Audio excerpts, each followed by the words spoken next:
Happy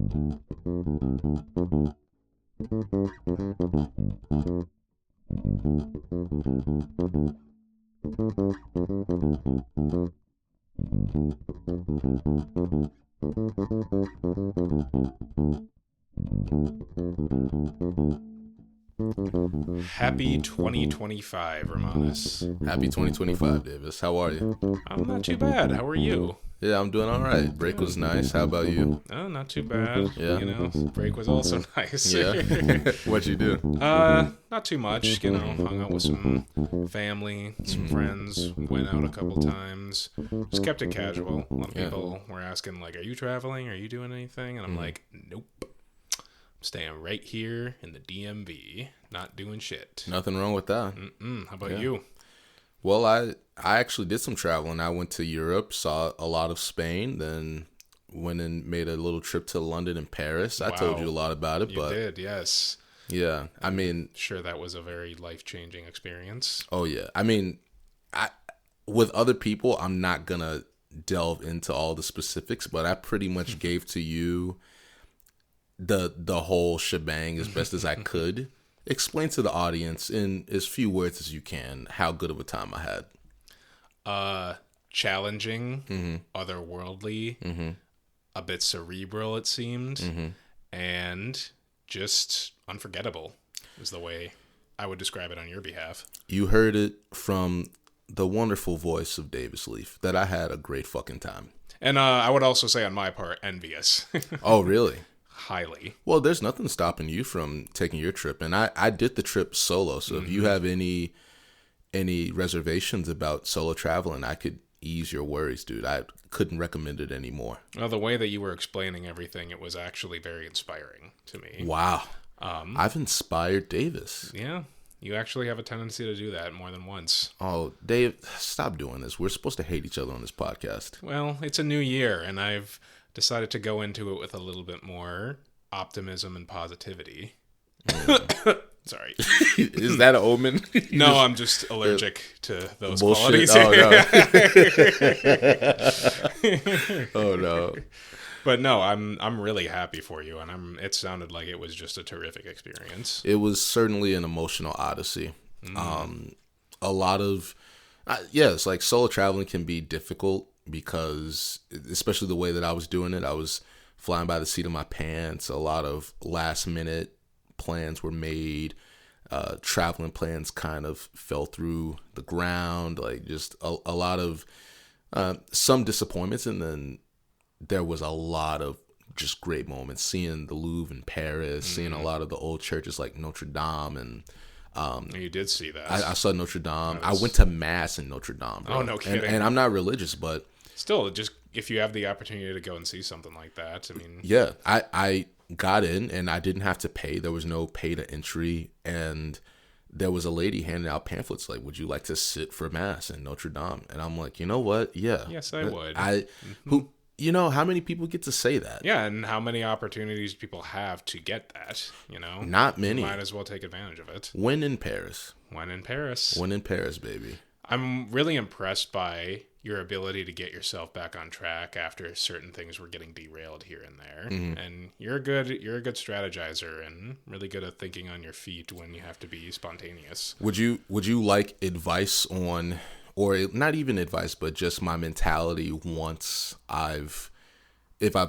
I encounter just when plans fall through? I welcome it. Okay.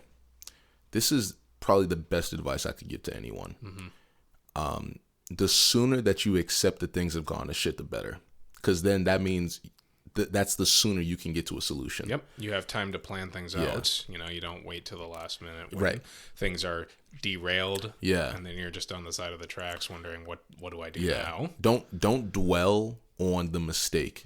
Just you've messed up. What does that mean? And how can you get yourself out of this rut? So I told you that like I had messed up my plans to go from Valencia to Barcelona. Just really screwed up my plans. And I could have waited around waiting for one train or trying this hard to make it to a bus that I never would have made it to. I just decided, you know what? I'm not going to make that bus from Valencia to Barcelona. Let me catch the next one that's, 2 hours ahead. So now I don't have to rush to this bus station. I can take my time, and I just arrive later in Barcelona, right? Like it just, and with taking a little bit of extra time, it allowed for you to like plan things out a little bit better for once you did arrive in Barcelona. Exactly. And they're like, yeah, like I screwed up, but I still was in Barcelona, and I mean, you can't plan for everything that's out of your control. no. That's why it's really impressive how well you are thinking on your feet. Well, that's the benefit of solo traveling, because making that mistake is just on you, and you have no one to blame but yourself. I have no one to blame myself. I have no one in my Safest ear. hands are really just always going to be in your own. Exactly. In any given situation. I have no one bitching and moaning in my ear about how could I mess up, like how could I screw up the bookings, just itineraries. It was great. So, didn't make too many mistakes after that. Like, definitely the fewer mistakes you make, the better. But at the same time, there were certain mistakes that I did make that ended up being better off for anyway. I won't get into that too much, but still, I mean, a lot of people, speaking in a serendipitous tone, people would say that everything happens for a reason in that regard. Don't I know it? And there are moments in life where that kind of does ring true. And from the way that you were telling me, it almost seems like there were a lot of things on the second leg of your trip that may not have occurred for you had things not originally gone a little bit awry. When I told you about, just even before all of this, right, I never thought that my life was interesting enough to talk to people about. Like, there's definitely certain stuff that you think are cool or tragic or interesting that you talk to people, but then you realize that stuff like that happens to everybody, right? This trip is the only thing in my life where I wish I could tell in a book or a movie or a play or whatever. But you were also journaling during that time too. Yeah. Which I think I journaled every day. Yeah, that's smart and that's really awesome. And I would either like type in Word on my iPad at night, or like I would just be on my notes app on my phone. And then I just, a lot of it was rambling, sure, or just like random notes at different places, and it can be written however you want. It's your journal. but I finally compiled everything when I got back last Friday night, and it ended up being like 35 pages of just straight like single spaced Word document. It's a short story right there. But see, I kind of want to elaborate on it more and make it into a book. Maybe you could. Would you read it based off of what I told you? Yeah. I mean, you sat there and just kind of unloaded all of your experiences for an hour and a half. I often do that to you. I just complain. Well, you weren't complaining. No. You were just, sharing. And I found it all to be equally fascinating and exciting. Oh, wow. Maybe. See, so who knows? You might write a best-selling book described by the New York Times as riveting. Yeah. Oh, wow. Well, Davis Leaf describes it as. Yeah. No, New York Leaf. New York Leaf.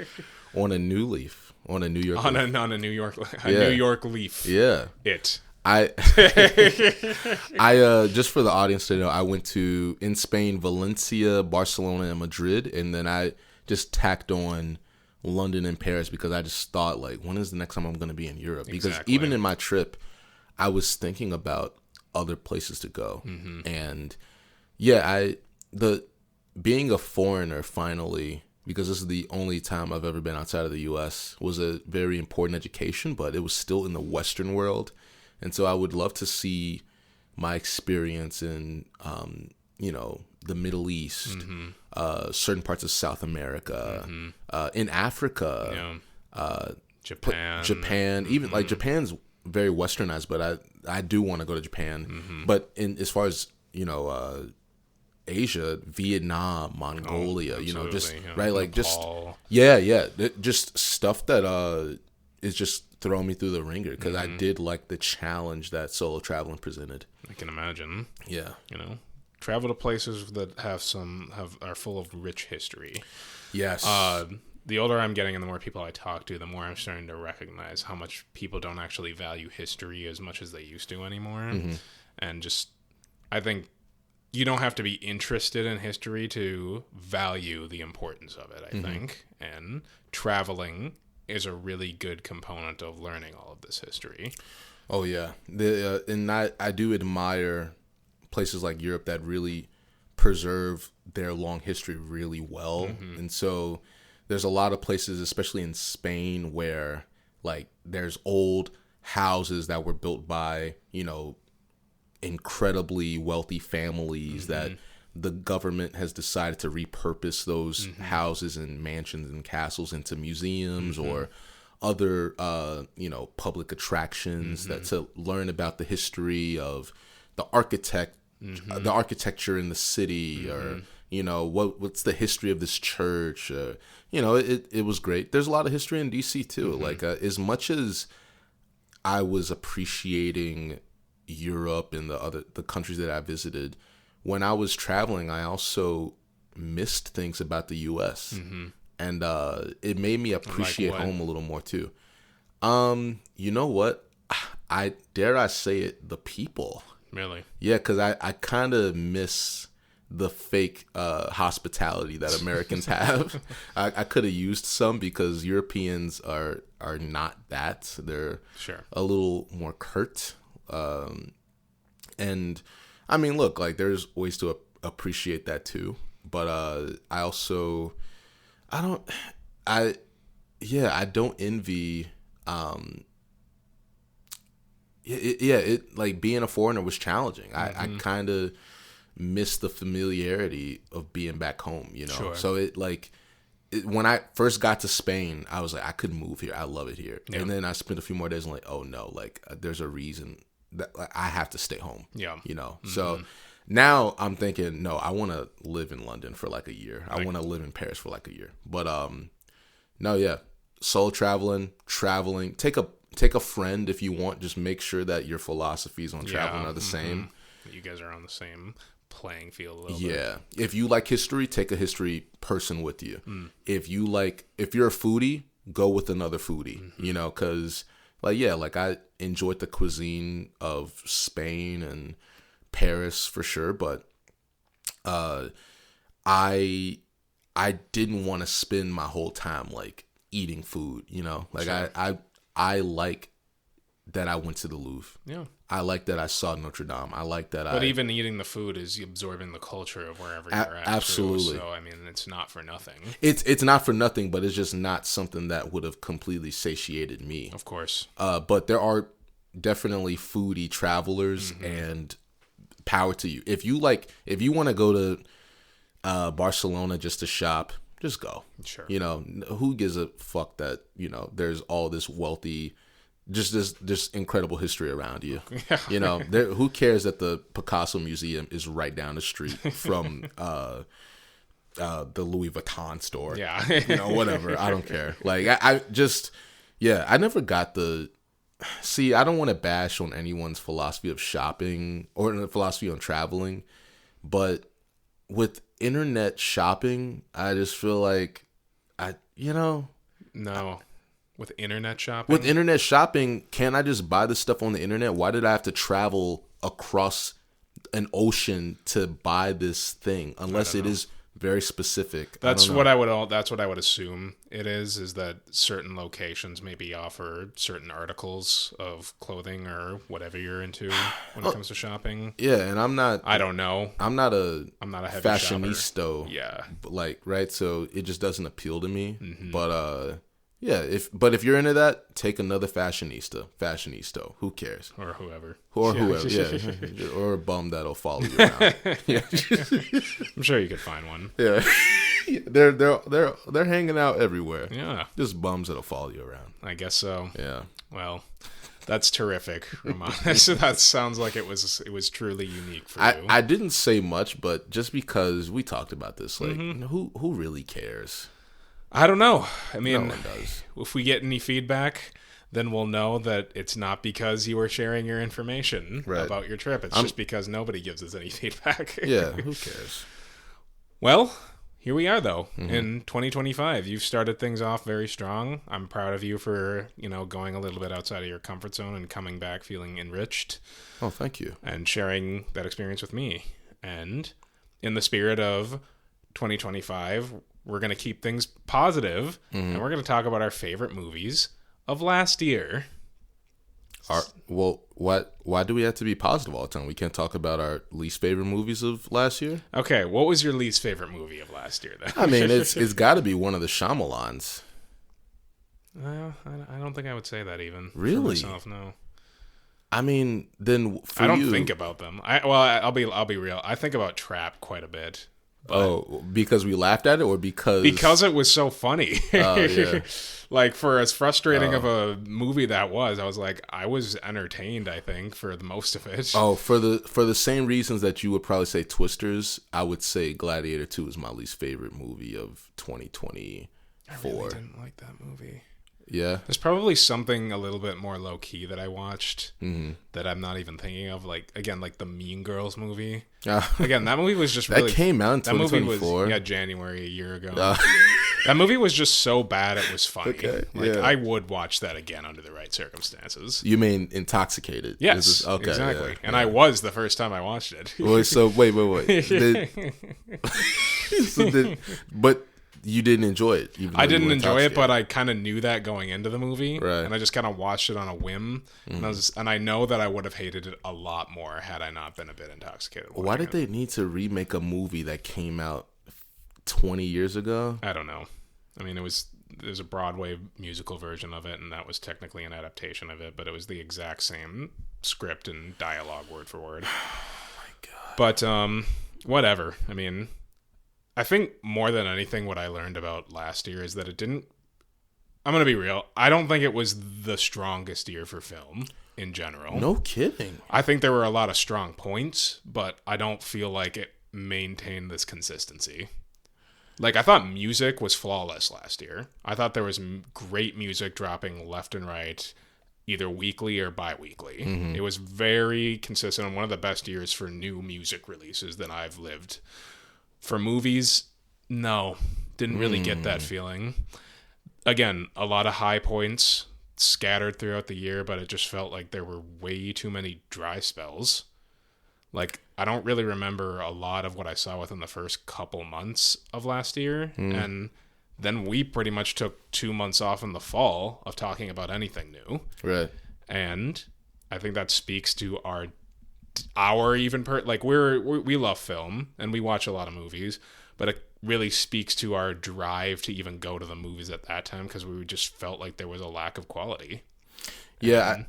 More kind of residuals from 2023's writer strike kind of felt they were present throughout this entire year, and maybe not precisely in the way that all of these films were like developed during the writer strike and that impacted the quality of the film, but it just felt like there wasn't nearly as much challenge being given to mainstream filmmaking.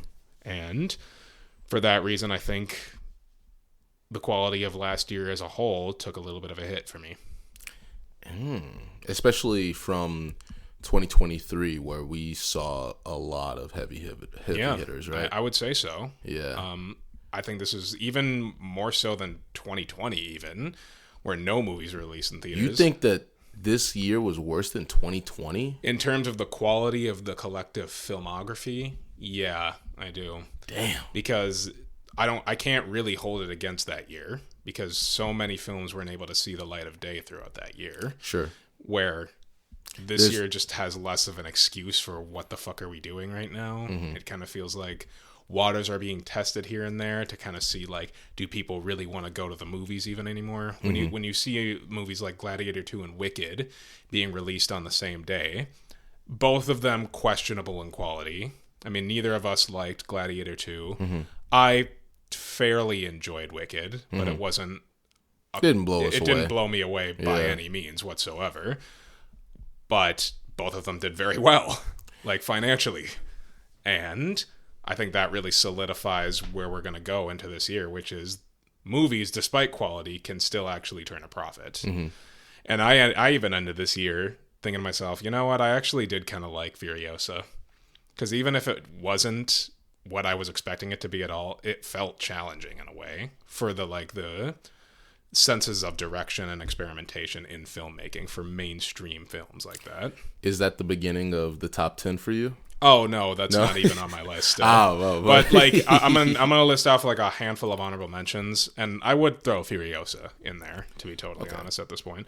But I'm just gonna kind of speed run through all my honorable mentions and not say much about them until we get to the top 10. Okay. So honorable mentions for me in 2024 are Deadpool and Wolverine, Alien Romulus, The Substance, Fresh Kills, very underrated film that nobody saw, directed by Jennifer Esposito, and great acting. It's kind of about the role that women play in organized crime families. Okay. Terrific film. Very, very good. Hitman, top tier performance from Glenn Powell in that film. The Netflix movie, right? Yes. I never saw it. It's terrific. Okay. It's really, really, really well written. Okay. Glenn Powell should be given a little bit more awards attention for his performance in that movie.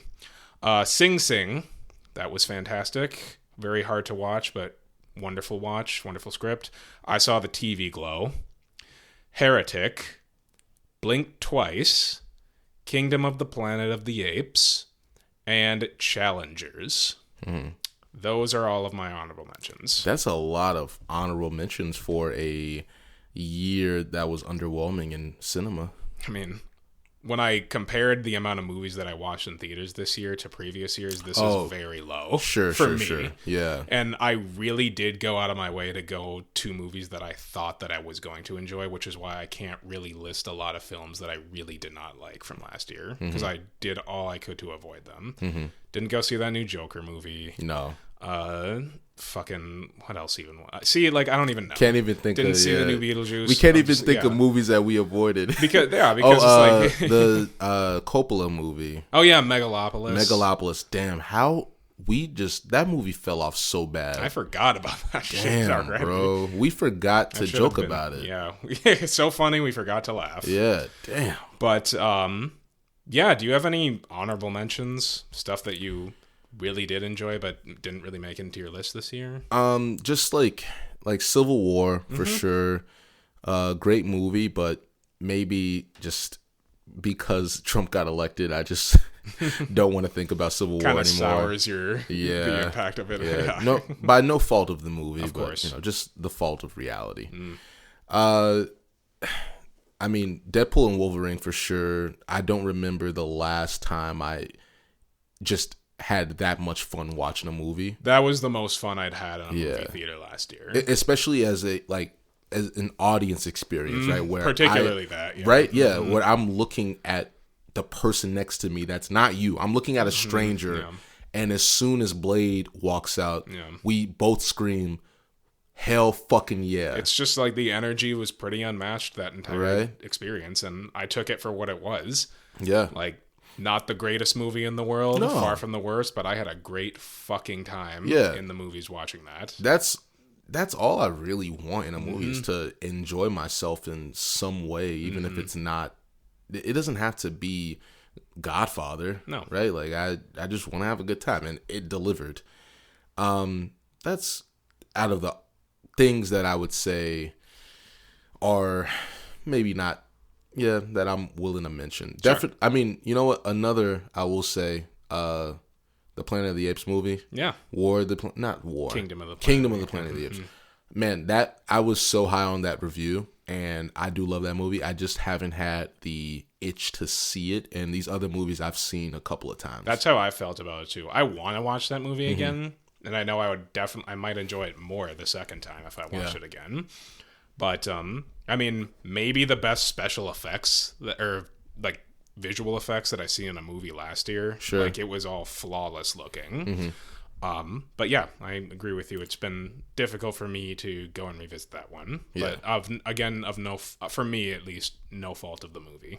Yeah. I just haven't sat down to watch another 2.5 hour movie like that again. Right. Yeah. and same for Furiosa. Like I have HBO Max and I could watch Furiosa whenever, but when I look at it, I don't have the urge. Same. But I did enjoy the movie experience when I was watching it. So I mean, the minute those guys are lifting off into the sky with their ski parachutes, I'm just like, finally. that was dope. That was the moment where I'm leaning forward in my seat, and I'm like, here we go. For a Mad Max movie, it just had too much story, too much dialogue. A little bit. We want 10% story, 90% of parachute out of a car.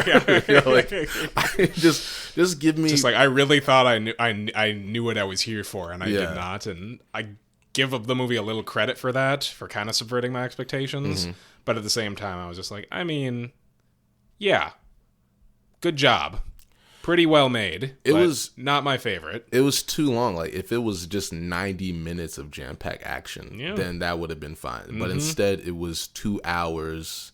I think we all just bloated. Made the mistake of assuming it was going to be similar to Fury Road, and it really wasn't. Yeah, and it did say a Mad Max saga, so whatever that means. Oh yeah, I don't know. Anywho, your top 10. Top 10. Let's hear it. Number 10, Rebel Ridge. Fucking loved Rebel Ridge. Okay. Probably my favorite, like, straight action movie out of last year. Because, again, it was a very unconventional action film. It's like one part action thriller and one part crime thriller. And really, really solid and compelling story. It uses its action very sparingly throughout the entire movie, like pretty much all relegated to the third act. And even the couple bits of action before that point, it's like maybe 60 seconds of action. And then we're moving on to the next scene of, I don't know, political law, red tape dialogue. And I just also loved the protagonist's philosophies on de-escalation and trying to diffuse every single situation that was being escalated by this town's, criminal law enforcement division. So I loved it. I thought it was terrific. That is one I will definitely be revisiting again in the future. My number 9, Strange Darling. Not a film that a lot of people saw last year. Got a very limited release, but it's again, kind of like a crime horror thriller. But this woman who has an encounter with this man, and this man's like a serial killer. And I really don't want to give too much away about this movie because it's better if you really don't know how it goes. But it's very unique style of direction because it's shot on 35mm film, and it's told throughout 6 chapters, but the chapters are told out of order, chronologically out of order. So the movie starts on chapter 2, and then it goes to chapter 4. And then it goes to chapter 5, and then it goes back to chapter 1, and so on. Yeah. And the way that you're able to slowly piece parts of the story together that way is incredible, and yet somehow the story really perfectly still converges all of the details that it's building up to within the halfway point of the movie. And then you start to really realize what's going on. Yeah. And great themes, great cinematography, and great 2 leading performances in this movie. And it was just one of the most thrilling and original experiences that I had at the movie. And I sat down in a theater alone and saw this. I did a double feature that day of Blink Twice and Strange Darling, which was probably the best double feature I did out of the entire year because both of them were very strong films. But Strange Darling really took the cake for me. And I highly, highly recommend seeing this. Very noir style, very, very tense and thrilling, and great twists and turns. Number 8, Kinds of Kindness. What? Yeah. I love a good, weird Yorgos Lanthimos movie. Okay, continue. And he really just kind of gets back to the basics and goes a lot less mainstream than some of his previous films. Not to say that his movies are mainstream, but movies like The Favorite or Poor Things definitely got a lot more accolades than something like Kinds of Kindness will ever get. And I appreciate when a filmmaker stays true to form in terms of what made them into the kind of filmmaker they would eventually evolve to be known as. And Kinds of Kindness proved that to me. I thought it was a phenomenally written and directed movie, terrific performances from the entire cast, and just very, very, very absurd. I'm gonna have to stop you. Please. this is shocking that this made your list, because it feels like we haven't talked about this movie even outside of this podcast since we reviewed it. Yeah, it's been on my mind ever since I saw it in theaters. Oh my God, I couldn't wait for it to get out of my mind when we left the theater. But it's your list, so how can I argue with you? I thought it was terrific. I loved it. What was terrific about it? Again, the writing, production design, costume design, all the technical elements are great, but I loved the very absurd story about the lengths that people will go to prove their love, or just to prove themselves in general. Thought there was some pretty strong messaging in there. And the conclusion is weird and bizarre and makes no sense. And I think the movie plays into the audience expectations perfectly. It's nothing like you expect it to be whatsoever. And it's kind of a fuck you movie. And I loved it for that reason. I felt like someone yelled "fuck you" at me after I saw it, and I paid $22 for it. So. And you drove out to Georgetown. Yeah. Well, we talked about this movie a lot on our episode, but it's still standing pretty strong in my mind, pretty high on my list of favorite Yorgos Lanthimos films. Oh. But yeah, I as always cannot wait to see what he does next. Okay.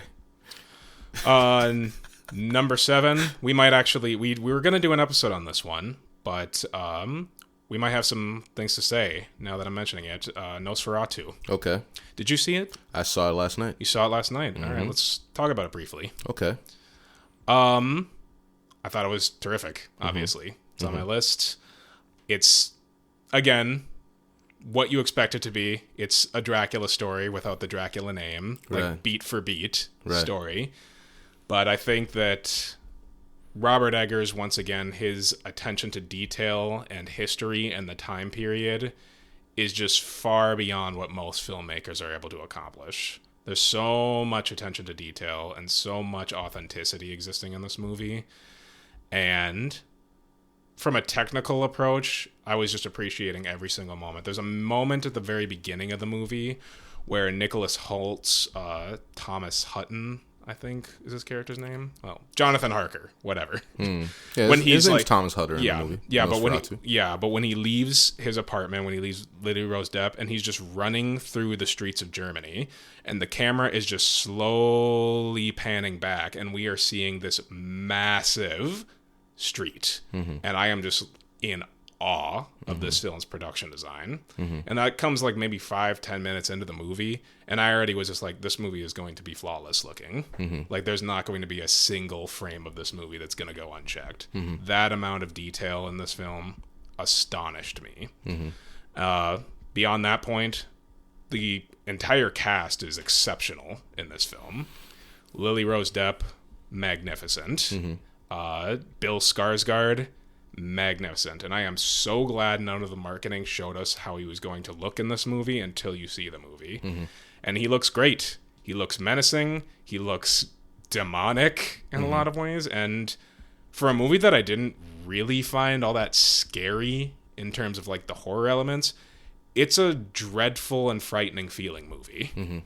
And a lot of these dark, shadowy like interpretations of Nosferatu in the movie really gave me the chills.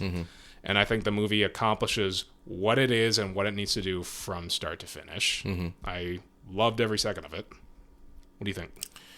I would agree with everything that you said, but I just thought the movie was okay. Sure. Like I can appreciate the technical skill on display, and you go on the cinematography, absolutely brilliant. The sound design was incredible though. Like stuff, and there's moments where they're particular on the silence, and then there's moments where like you can hear Count Orlok sucking the blood out of people, and it's just so like just bizarre and scary, eerie. It's invasive. It's very skin crawling. Yeah, his presence in general has a very skin crawling presence. Oh yeah, and it's more so than I've seen any sort of like on screen interpretation of like, I don't know, Nosferatu or Dracula. Right. Yeah. Last year we saw Dracula, Coppola's Version of Dracula, and a lot. The story beats were pretty much the same. They're the exact same. Yeah. It's the exact same And story. I think that's what kind of spoiled Nosferatu for me. Sure. Because I've never seen the original Nosferatu from 1922. I did when I was really young. Oh, wow. The movie itself was like an unlicensed adaptation of Dracula. Yeah. Which is why they just changed the names of the characters, but the story remains the same. It's the same. Fuck it. Like, even the guy who's supposed to be Van Helsing, who's played by Willem Dafoe, he's in there, and he's the campy version. He's the campiest in this movie. But he feels like how Anthony Hopkins felt in Coppola, where he comes into this movie and he injects a lot of this charisma. In a movie where the characters are, like, all the actors are performing perfectly and the character writing is solid, but he's just like in a completely different world. But never, it never feels like overacting. Like, he does feel like the sort of estranged professor from academia who has been outcast because he has all of these weird beliefs and teaches the occult. And right when he's supposed to be a scientist, and he's talking about the supernatural, like it's just like a form of science that we don't understand and things like that, which rings very true. Well, and I mean the truth is, like, there's a lot in the movie that he can't explain though, right? Like, we see him learning throughout the movie just as much as we see him displaying his knowledge on the occult and this demon, right? Like, like we are learning with him, and a lot of the movie is unexplained, and that's okay. Like, the I guess the theme in the movie is the supernatural and things that just just mystery, things that you're just gonna have to be okay with not having an explanation.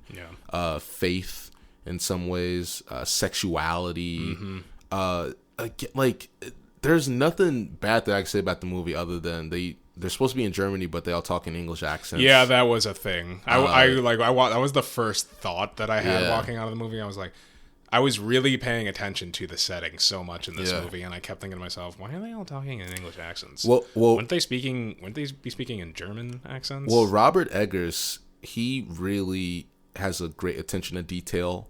I love The Northman. Yeah. And that movie, just everything is right. Everything is right about that movie. And so when you go into a movie like Nosferatu, and it's a great period piece, like, everything looks great. The set design is awesome. The outfits are amazing. And then you see them, you hear them open their mouths, and it's like, oh, like, shouldn't they have German accents? Right? Like, this is 1800s Germany. Like, their accents wouldn't have changed that much from how the accents are today, right? So, I mean, it's okay. I mean, it's familiar though. It's familiar, and that's fine. The other thing, there are moments of, I want to say, unintentional comedy. I don't want to get into spoilers too much, but there are just moments when I laughed or chuckled when I felt like I shouldn't have. Sure.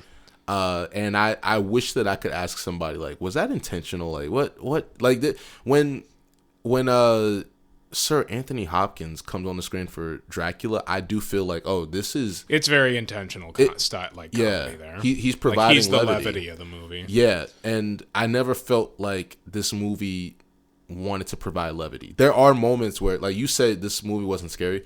There are, like, look, I am not into horror, but definitely one of my favorite movies of the year was a horror movie.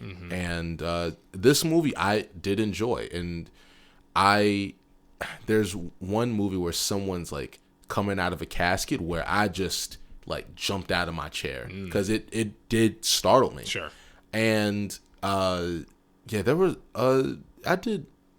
Now that I'm talking to you about it, I did enjoy this movie a little more. We also had this with the Dracula movie where I didn't enjoy it that much. I think that's how I felt like when we started talking. I was just like, I think I kind of like this movie, but I am acknowledging that I don't know if I feel like it's that good. I think the weakest part of this movie is the source material. Like, I know a lot of people have never felt like Dracula as a novel is, like, not only not one of the excuse me, not only not one of the most interesting reads in terms of just the way that Bram Stoker writes, but also not the most compelling story in general. It's not to me, especially since I've seen 2 movies that are basically based on the book, and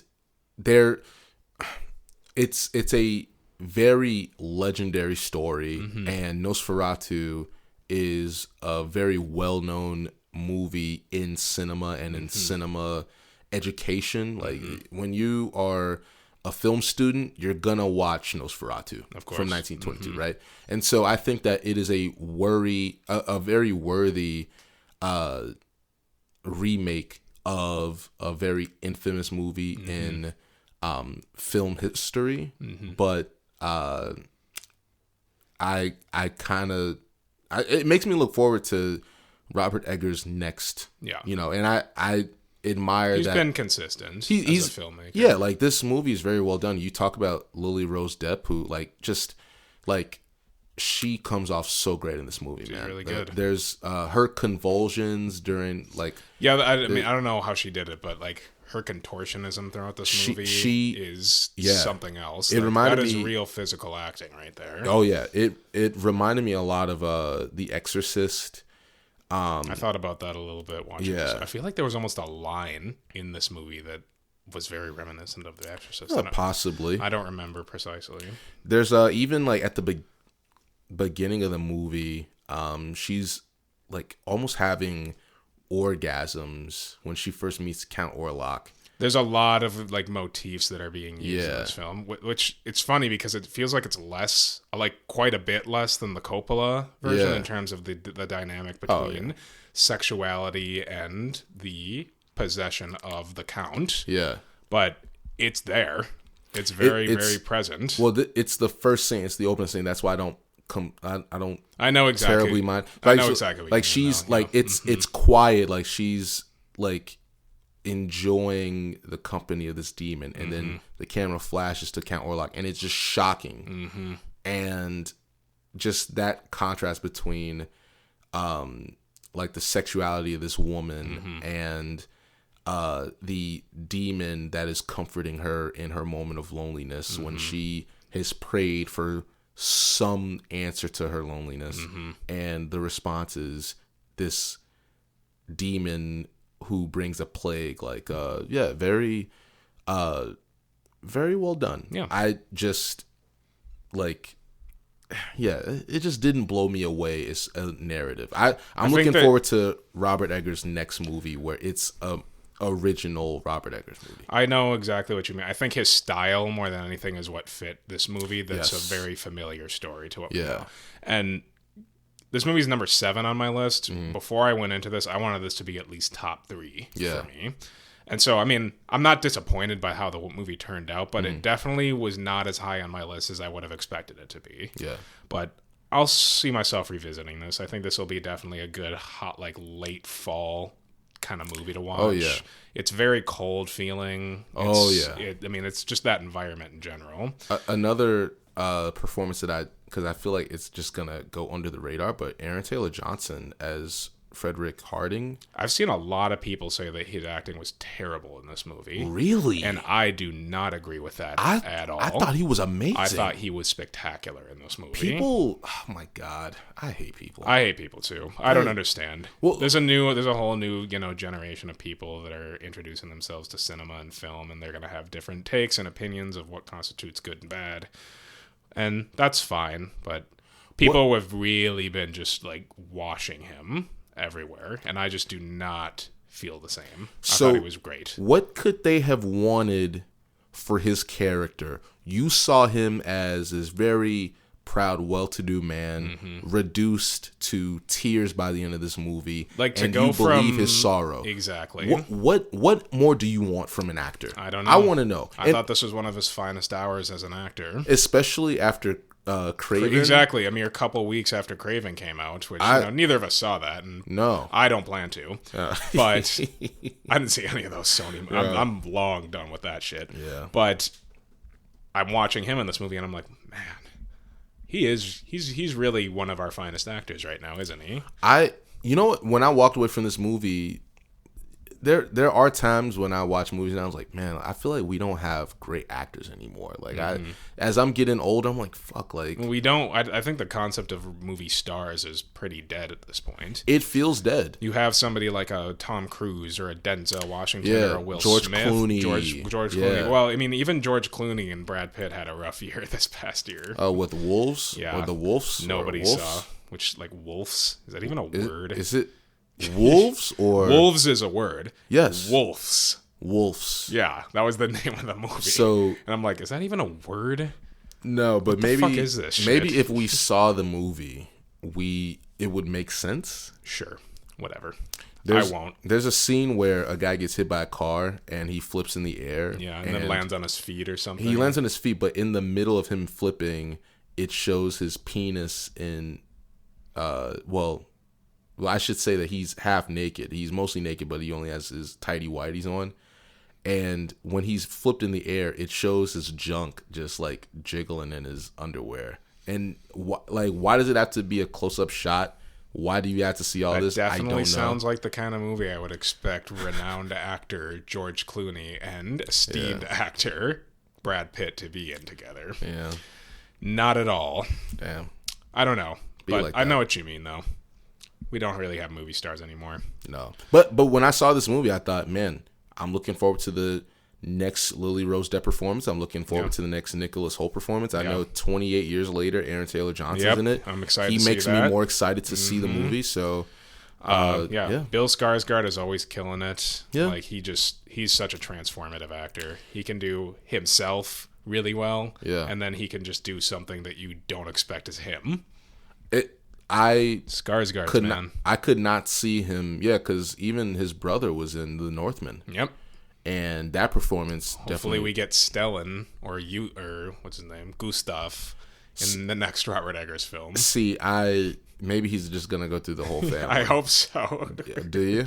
Yeah, I think all the Skarsgårds are incredible actors. See, I only know Bill and his older brother. I don't know if I could recognize the other ones. You know Stellan. Everybody knows Stellan. Do I know Stellan? That's the dad. But I'm saying from the brothers. Oh, yeah, Gustav isn't as well known, but he was Hans Beta in Oppenheimer. Yeah, I don't fucking remember. All right, fair enough. Yeah. I mean, that movie's packed with just a million people. Exactly. You could be in that movie. I was in that movie. All right, so number 6. Okay, number 6. I'm not going to really talk too much about this because this just comes with my highest recommendation for specific reasons. The Seed of the Sacred Fig. This is a kind of almost like a protest film, but it's about it takes place on the backdrop of the Iranian protests of 2002 to 2003, and the civil unrest that was occurring against their theocratic government. And it's kind of like a political thriller, I would describe it as. But it just kind of revolves around this family where the father gets a job working for the government who is administering paperwork that is condemning a lot of people involved in these protests to death. And how the family is slowly figuring this out. That's what he does when they are kind of on the side of all of these women that are protesting the government. And things just start to get a little bit out of control for this family for that reason. And that's all I'm going to say. But the movie is probably up there this decade for me with something like Killers of the Flower Moon, where I think it's a highly important film for people to go and see. The social commentary speaks for itself in this movie, but it's the execution and a lot of the background of this film. This movie was banned in the country of Iran. Yeah, I've heard about it. And pretty much like a large majority of the people on the production team, cast and crew, had to exile themselves to different parts of Europe, and they're wanted by the Iranian government.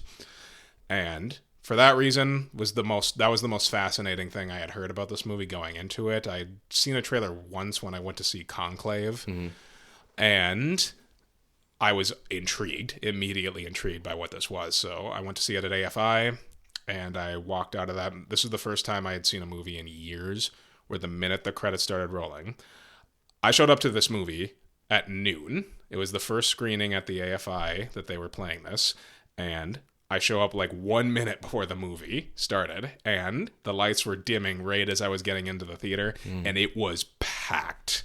Barely any seats available. Wow. I was blown away by the amount of people that came out to see this. So, at noon? Yeah. On a weekday? Mm-hmm. Wow. And there was not a lot of seats, so I went up to the top row and sat just in the, like, tightly in the corner. Yeah. And the minute that the movie ends, the credits started rolling and the lights come back on, nobody moved. Not a single person got up throughout the entire credits. Right when the screen just kind of like reopened up a little bit and all the overhead lights came on, that's when everybody got up and nobody moved and nobody said a word. That was the kind of experience it was. Wow, you make me want to see this movie. And I have not had a theatrical experience like that in years, like many, many years. And it felt so raw. And for that reason, it had to crack my list of best films that I've seen this year. And again, I think it's a highly important film for people to go and see and show support to, because it's got a lot of, again, social commentary to say. The acting is just incredible in this movie. The story and the direction, the script, the cinematography, it is all top notch. So check this movie out. Highly check this movie out for everybody. It's a very unique experience. All right. So you kind of had like a top 4, right? Yeah, but it's okay. Let's just keep going through your list. I'll just go my number 5 and then we can go back and forth here. Sure. My number 5, Civil War. Okay. Again, one of the most intense experiences I had at the movie. Yeah. And when the people mention this movie now, a lot of people just kind of jump straight to the Jesse Plemons sequence. Mm-hmm. And I will admit, probably the most scared I had felt in a theater this entire past year was that 5-minute moment with Jesse Plemons' character. Mm-hmm. I was sick to my stomach during that sequence. I did not feel good. And I was like, oh man, I need this movie to end now. That was too much. But overall, I thought that this was a terrific film. And again, I think I agree with you. It feels scarier now, but I think that was a lot of the intention of the movie. The movie is almost a cautionary tale in a way of like where we're headed politically in a lot of ways. And now it's not exactly culminating in this movie's thesis, but it's not veering far away from what this movie had to say and present. And again, we talked about this in our review. It's pretty much presenting itself as politically neutral for a lot of it. And it's talking about the dangers of, divisiveness and factionalism and things like that. But strong movie about war journalism and the ethics and morals of performing that in that just that space. And the movie kind of ends in a place where you don't expect it to, where two of the lead characters kind of flip-flop on their ethics. And I thought that was a very interesting sense of direction to take. And what can I say? Alex Garland is one of the best directors working today. And I think he's only gotten better and better as a writer and a director. And he's directing and writing. Well, he's writing 2 movies next year with 28 Days Later and this new movie called Warfare coming out, which looks, oh my God, intense. Yeah. Like, that was the first time I'd seen a trailer for a war film in a while, and I felt, I don't know if I want to see that. Yeah. That looks like it might be too much. But obviously, 28 years later looks incredible. But Civil War, magnificent. I thought it was terrific. But I completely understand why people have been pretty divisive on it, but I do think that the film has been a little bit misinterpreted in its polarization.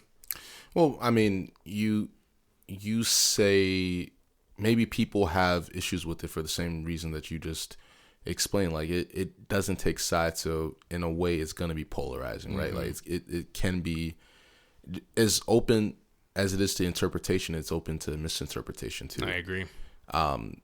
I definitely enjoyed it a lot. I think it just goes to that human aspect where maybe, again, the current political climate, we're a few days away from Trump's inauguration. Like, I just don't know if I want to see this movie for a few years. Sure. Even the Jesse Plemons scene, it's horrific because it's a horror that we feel is right outside our door. Yeah, that we have every rational right to fear. Yeah, like if I take a road trip down south, right, and I go through Virginia, could I run into that? Like, that is a legitimate concern. Yeah, it's like, it's not impossible for it's a not lot of improbable people whatsoever. No, you go to the wrong side of the country. Oh, what is that? And there's a lot of those areas. So like, yeah, it's different from it's not a horror movie, but there was a lot of horror. There's a lot of horror that exists in that film. A lot of sobering visuals that other movies didn't provide this year. Sure. And it is one of the movies that we proposed as movies to look forward to for 2024 that we did, or like the summer movies. Oh, yeah. That one of our first episodes. Yeah. Or did we ever post that? Yeah, of course. Okay, I think yeah. that was the first one that we did post. Okay, yeah. That kicked us Loose off. off. Media. Yeah. So thank you, Civil War, for that. Well, it's one of the few movies that actually delivered. I feel like other movies didn't just maybe didn't get to rise to our expectations as much as I thought they would, but Civil War did. Yeah, agreed. All right, well, number 4, I want to hear yours because I think there's going to be quite a few overlaps in this section. Yeah, I actually have a top 3, I guess, because I already spoke about Deadpool and Wolverine. Was that your number 4? Base, not really. Like, it wasn't a movie that I was gonna. It doesn't deserve to be like top movie of the year. But I was gonna say, I'm getting shit for Kinds of Kindness, but you're putting Deadpool and Wolverine at number 4. I mean, look, like, say you're number 4, and then we'll get top 3. Okay, number 4 is one I don't think you've seen yet. All right, The Brutalist. I have not seen it yet, but I saw the preview and I want to go do it. Me and my mom went together. Yeah. A week ago. Hey, Mom. Thank you for going to that with me. That was one of the best film experiences I've ever had in my life. Wow. I go into this movie, starts off with an overture, and I'm like, keep in mind, this movie is 3.5 hours long. Yeah. This movie's long as shit. Yeah. And I'm like, we were ready to strap in for this, but this is a classic film experience. Begins with an overture. Don't want to spoil too much about this movie. Next 10 minutes, chaotic dialogue all over, one shot until it is revealed to be one of the greatest shots I have ever seen, right at the end of this very long take. Crescendo with one of the coolest scores that I have ever heard in my life. I've been listening to the score on repeat this last week. And boom, title. Big credits roll, and then Act 1 gives you the title of Act 1. But an hour and a half goes by. Boom. Intermission. 15 minutes. Big text comes up on the screen that says intermission. We see a clock counting down, and I'm just like, oh shit, this is really happening. I'm like, awesome. And we're just like, let's get more drinks. Let's go to the bathroom, and then let's take a smoke break. And we go outside the Alamo Draft House, and a couple other guys are just coming out there, and we're just all having a smoke break and talking about the first half of the movie together. And I'm just like, this is fucking great. We don't get these kinds of film experiences anymore where you can just like, you get an intermission and then you get to just chat with people outside the theater about how you're feeling about the show so far. Then we go back in. Second half of the movie plays, goes in tons and tons of directions I don't expect it to. And then when it ended, I felt exhausted and drained and satisfied. Like I had just watched a true, difficult, challenging cinematic experience. It's a pretty easy story to follow, just about, it's the movie in and of itself, I think, just has a lot to say about the immigrant experience in America, particularly, and just about the American dream in general. But it was just one of the most magnificent films that I've ever seen. Like, when I first started this list, this was a little bit lower, and every single day leading up to this review since I saw it, it has gone up 1 until it got to number 4 for me. And I think that's where it deserves to be, because this is one of the best movies of this past year. I think everybody should go and see it. The acting from the entire cast is phenomenal. I'm really, really, really hoping Guy Pearce is going to get an Oscar for Best Supporting Actor in this film. Adrian Brody is pretty much on the fast track to win Best Actor, and he definitely deserves it. Unbelievable film on all fronts. And again, don't want to give too much away about what's really going on in the story, but just follows a, Jewish man who escaped the Holocaust from Poland, immigrated to America. He's a brutalist, expressionist architect, and just starts trying to climb his way up the ladder of the American dream and the highs and lows of what that looks like, particularly for an immigrant. And it's magnificent. It's a magnificent film. Highly recommend going to see it. Wow, you have... Okay. Yeah. Mm-hmm. One of the best movies of 2024. That was a great short review. Yeah, arguable. I mean, easy argument to make for it just being the general best, like objective best film that I've seen last year. Why haven't we reviewed some of these movies? You've been talking about it really well, and then we review movies like The Birds. I love The Birds, but I think I asked you mid-December to go and see The Brutalist because I had tickets for it, but I wasn't able to get the day off because the AFI did a early screening for it in 70 millimeter. Yeah. And on like the 17th of December or something like that. But I had tickets for it. I just couldn't get the day off from work that day. And I'm even more upset about that now because I would really love to go and see that at AFI in 70 millimeter. Okay. But I'll go see it. Highly recommend seeing it. Big recommendation. Okay. All right. Top 3. Here's where all of our overlaps are happening. Mm-hmm. I'm gonna have to go with Heretic for my number 3 movie. What? Yeah, really? Yeah, and I'll tell you why. Because I was sour on it for a bit, especially during our review of it, and then my main thing was that it just didn't say anything. It's this tale about this guy who's having a mental breakdown, who studied religion and can say that. who is now trapped these 2 missionaries in his mental breakdown. I'm very much oversimplifying it, but my main complaint about it was that this guy had all of these interesting deliveries and almost like he was giving a sermon or a lecture on religion, and it had some interesting ideas, but none of it felt original. And I was driving in the car after the review, and I said to myself, yeah, but what can you say about religion that is original? Like, it feels like everything that could have been said has already been said. And in that way, maybe, like, in a roundabout way, that's what the antagonist, that's the conclusion that he's come to, is that there's just that end of the road that you of oblivion that you reach to when studying religion or trying to come to some grand realization about what it means to be alive and the importance of organized religion, or the importance of the how it's not important. So I went to go see it again. Got to appreciate it more, just because I was completely into the movie, the entire cinematic experience, and like that's what I look forward to. And it, in a lot of ways, I'm not a horror guy, and I would say it's in that horror realm. It's like religious horror. Yeah, religious horror. Exorcist kind of fits into that category too. Yeah. And I was able to appreciate it more as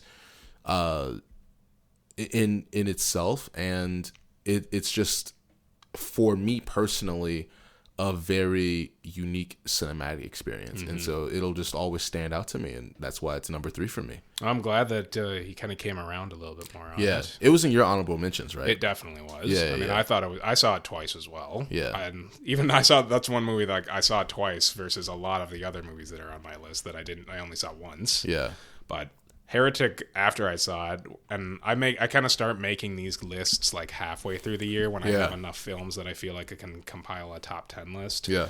And that was in my top 10 at one point, right after I had seen it. And I thought it was magnificent. Very, very well written and well acted movie by all three of the leads. Oh yeah, Hugh Grant blew me away, man. He's wonderful. He has a wonderful range. Even like in many ways, he is playing the same sort of cavalier, very charming Englishman.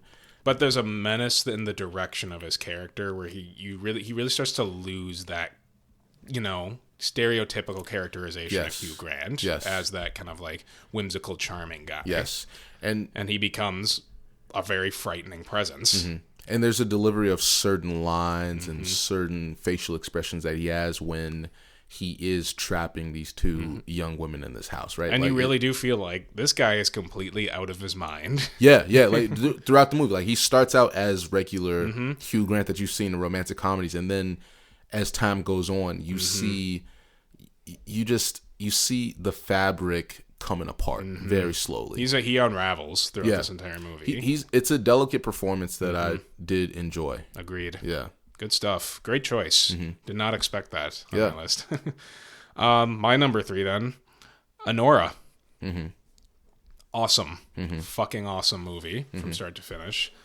I don't know if it's my favorite Sean Baker film. I think I mentioned this in my review. I think Red Rocket still takes the cake for me in terms of everything I've seen from Sean Baker. But Anora is just one of the most spiritedly directed films that I've seen this past year. It establishes a lot of compassion for the protagonist right out of the gate and establishes her as just somebody who you want to see win, which is not always, most of the time, not the case for Sean Baker protagonists. They're usually following very, very like problematic people. Yeah.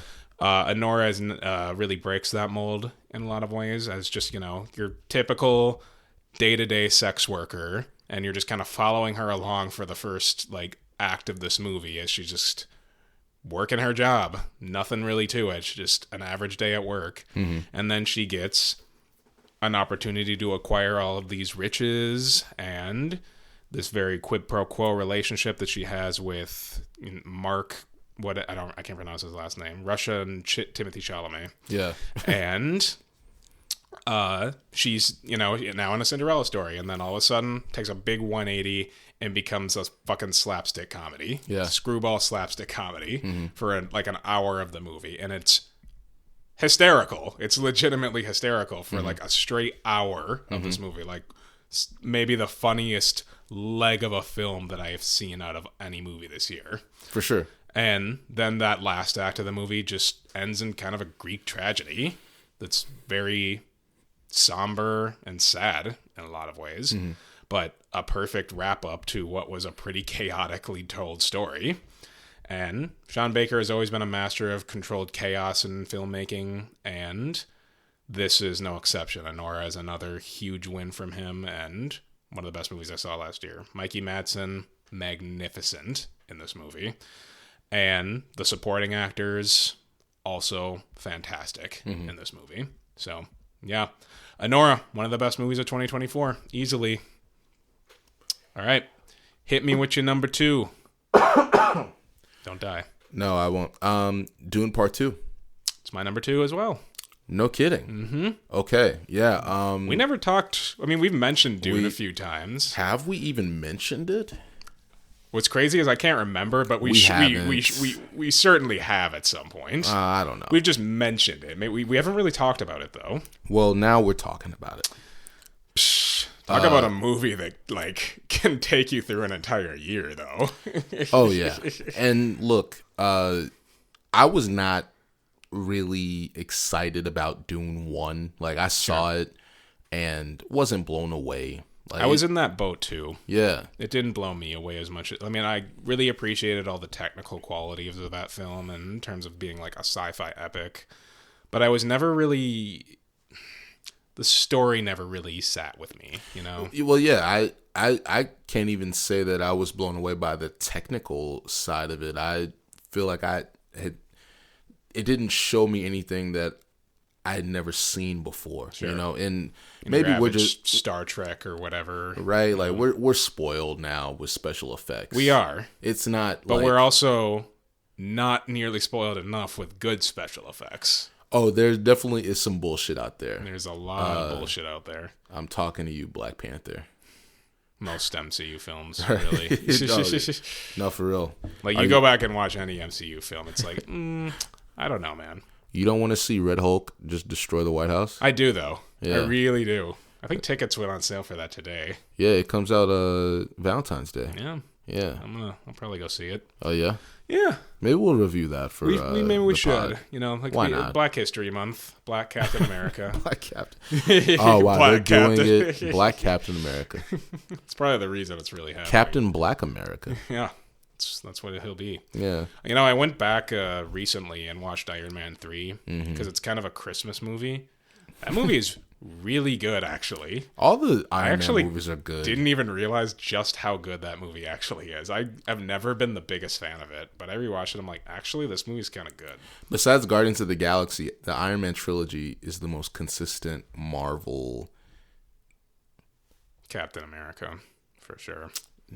Oh, I was about to. Okay, never mind. First Avenger. First Avenger, I'm not crazy about. I like it. Winter Soldier, far superior sequel. Winter Soldier's great. And Civil War, probably my favorite MCU film.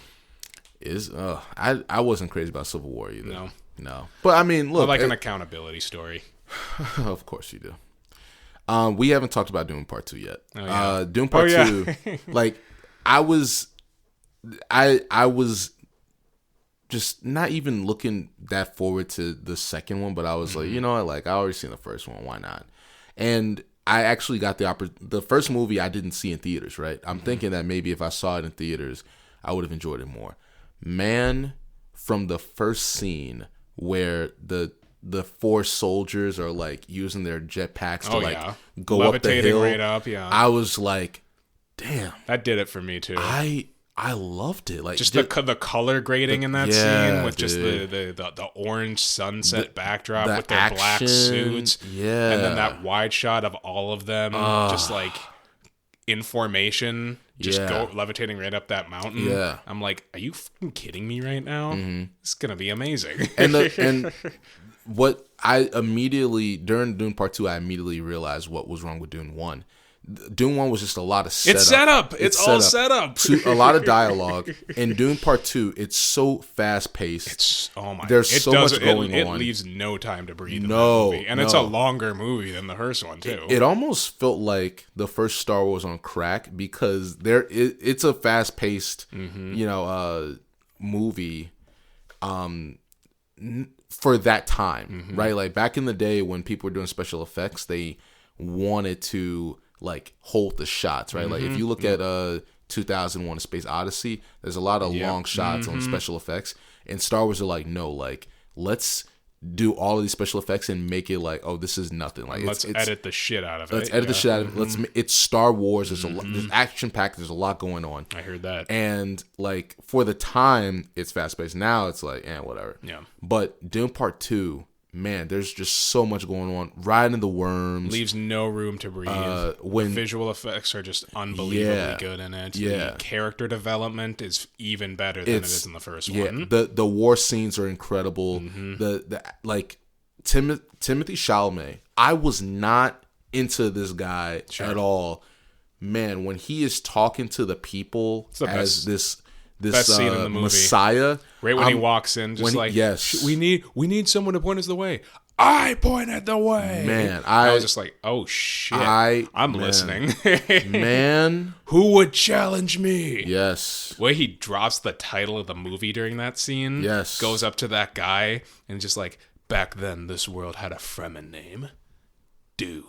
Yeah. I was just like, I was ready to walk out of the theater because I'm just like, I've seen enough. Yeah. This is great. This is too good. I don't want anything else in this movie to ruin this. Yeah. Title drops I don't like them. They can be cheesy. I bought this one. This one was good because it comes out of nowhere. Yeah. You do not expect it. You don't expect it in a movie like this, but and it's actually a piece of history that's added into the story. Yeah. And I'm like, wow, powerful stuff. It does a lot. It earns its runtime because even though there's a lot of action in the movie and it has a just rapid pace. There are intimate moments that are sandwiched in between these moments. There's plenty of incredible character development, especially for a movie with a massive ensemble cast. I was just gonna say Austin Butler too. Why is he not in the awards circuit at all for this movie? I don't know. Like I didn't go see A Complete Unknown, the Bob Dylan biopic with Chalamet. Yeah, but I'm just like, I don't feel like I need to know that he gave one of his greatest performances as an actor in Dune Part 2. So where's that conversation? Yeah, no, like whatever. Wonderful Accolades are performances. accolades. Yeah. Wonderful performances everywhere. There's the scene Zendaya. where did not like her performance. Okay. Yeah. Why is that? I mean, it's not even that I just didn't dislike it. I just don't. It just like there was just other stuff. Like I like Timothy Chalamet's, and then what's his mother's name? Rebecca Ferguson. Yeah. I feel like those two performances stood out more than anyone else on screen. Austin Butler, like I just Stellan Skarsgård, like just. There were so many performances that I felt like stood out more. That was actually Gustav Skarsgård. No, it wasn't. It could have been. There was a lot of prosthetics, though. There were, exactly. Hey, who knows? They don't really all look the same, though. They all look very different. Yeah. Even like Stellan looks very different from his kids. Yeah. True. What do their mothers look like? Do they have the same mom? I would assume so. Okay. I don't know. I shouldn't actually, because I don't know. Yeah. I don't know. Yeah, you don't know the family dynamics. I don't. Yeah. But yeah, Dune Part 2. Good shit. Yeah. Really good shit. Okay. What's your number one movie? Long Legs. Okay. Loved it. Uh-huh. To be totally honest, I've definitely flipped back and forth between Long Legs and Dune Part 2 as my number one. Kind of both of them are my honorary number one of the year. But I don't know. Long Legs was just that movie where I just think the excitement going into that movie because of the marketing definitely fed into the experience, but it was still a fucking great movie. And it's whenever I'm kind of presented with a movie that I would want to make if given the chance, that's the kind of movie I would like to make. Oh, wow. Yeah. And I also, that I'm not the biggest fan of supernatural horror typically. Like, that's not the style of horror that I'm going to rush to when watching a horror movie. And this movie isn't just horror. It's also just part crime thriller. But a movie that can blend the psychological components and the supernatural components perfectly and keep it a little bit ambiguous in the middle, it's a perfect challenge to me. And there's a movie that came out... I don't know, 5 or 6 years ago with Rebecca Hall called The Night House. Have you heard of that one? Yes, I've heard of it. It's very, very good. But that's probably the last perfect example that I can think of that perfectly blended the supernatural and the psychological components of its horror storytelling. And that wasn't even one of my favorite films of that year, but I walked out of that movie like, wow, that was far better than I thought it was going to be. But Long Legs was probably my favorite movie of the year. And the acting from Mika Monroe, terrific performance from her. Blair Underwood, great supporting performance. Yeah. Nicolas Cage, fantastic. He definitely fit the tone of this movie very well as being somebody that's just devious, otherworldly, and psychotic all in one. And he knows when to turn it up a notch and be a little bit Nicolas Cage with it. But it felt eerie with this tone of a film. And he just looked evil, like with all his makeup and prosthetics on his face. He just looked completely deranged and evil throughout this entire movie, and he almost had this pale face that was reminiscent of the dolls that he was creating throughout this movie. Like everything was very plastic looking and artificial, even though the dolls were like ceramic or something. But it's a great crime thriller. It's a great supernatural horror. It's a great psychological horror. It's a great evil doll movie. And production design and cinematography, just top notch. And it's like only an hour and 40-minute long movie. It's so concise, but makes every moment count in terms of its mystery storytelling. And it's just one of those horror movies that gets under your skin, where you just feel gross and dirty and grimy watching it, like you're watching a real true crime documentary or something. And brilliant. And also it was like, it was in the 90s, like the early 90s or the late 80s or something is when the story was. It was like 90s, I feel like, yeah. Also, I mean, the 90s are so long ago now, I can almost just kind of consider it a period piece in that way. Well, 95 was almost 30 years ago. Shh. Oh, boy. But, yeah, for all these reasons that we talked about in depth on our review of Longlegs, it stood in that position for me where I think it was my favorite film of the year. I thought it was great. I loved it.